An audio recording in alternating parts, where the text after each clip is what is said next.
Hey everybody, this is Ryan, and let's go over the advanced version of FastCar. It looks like this.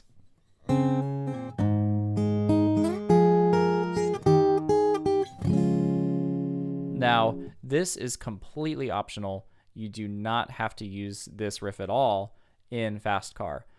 Sometimes they will use this advanced version as a way to kind of spice it up a little bit. What you could do is in between the breaks for verses, you could add this part just to bring out a little bit of variety, but you certainly don't have to play this part. So let's get into it. To start, it basically does the exact same thing as the basic version. That version, or this bar, is exactly the same as in the previous video. Now where it's different is here. Or it could also look like this. Like that. So let's kind of break that down a bit.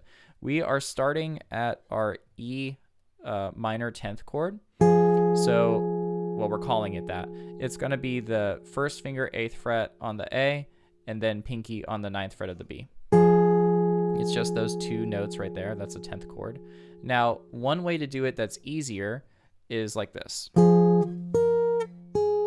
So all I did was I played the 10th, then I took the pinky, I slid up to the 11th fret, and then I slid back down and played the 9th fret again. So let's just try that together very slowly, like this. 11 to 9.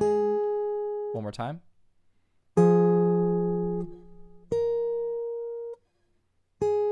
Like that. Afterwards, then we're going to go to our D major 10th. So again, that is first finger on the 6th fret of the A, and then pinky on the 8th fret of the B. And then you're going to do the same thing, but this time you're going to slide up to the 9 and then back down to the 8. So it looks like this.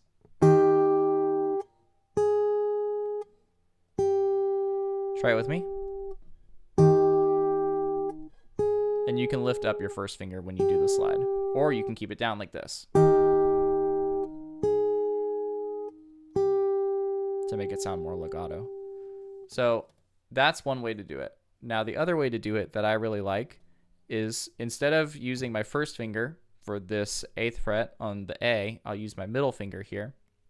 And then that's going to open up my first finger to grab this note, but up here. So now it looks like this. And my fingers are long enough where I can hold this chord and be able to play that at the same time and then go back here. So that way it sounds legato. I love it when things sound legato because it sounds beautiful. Now you can't do the same for here because otherwise it'd look like this. And that's kind of a bit of a stretch there. So from here, then I go into this. And then start the riff over.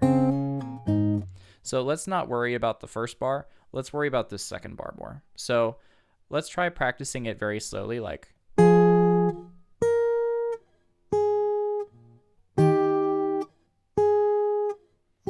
And let's do that version of it. Here we go.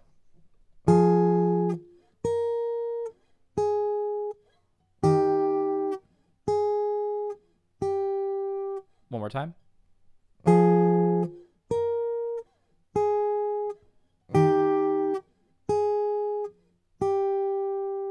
And now you can choose to play it that way that we just did, or if you want to try practicing it this next way, you can do that too. So that's going to look like this.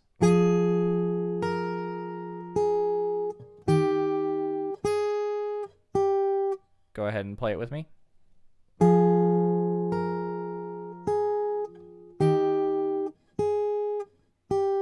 Two more times.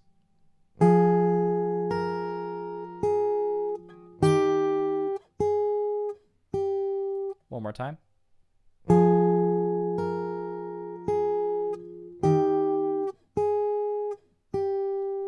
Now, you can choose whichever way you want to do it.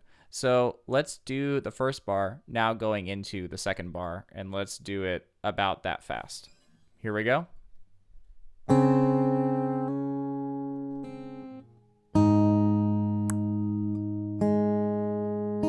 To the E minor 10th. And let's kind of be out of time here. The timing on that last bar is kind of strange when it's a very slow tempos.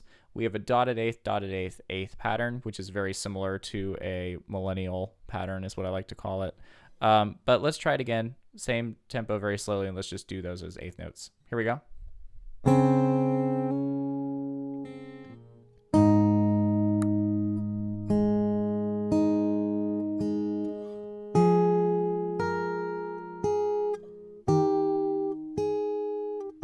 On the C.